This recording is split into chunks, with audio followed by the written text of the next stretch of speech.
Legge 104, polemiche e nuove proteste in vista. Il ministro dell'istruzione Fedeli ha dichiarato che vuole intervenire con alcune modifiche sulla legge e noi abbiamo già inviato una nota con i nostri suggerimenti.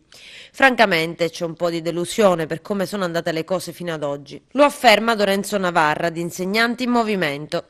È emerso che l'alta percentuale di 104 è riscontrabile principalmente nel pubblico impiego. Questo avviene perché i privilegi sono nettamente maggiori nel pubblico piuttosto che nel privato. Il fenomeno si manifesta nelle regioni e province difficilmente raggiungibili. Minore è la possibilità di avere il trasferimento, maggiore la presenza della legge 104. È evidente quindi che la 104 è uno strumento utilizzato per scavalcare i colleghi e lavorare vicino casa.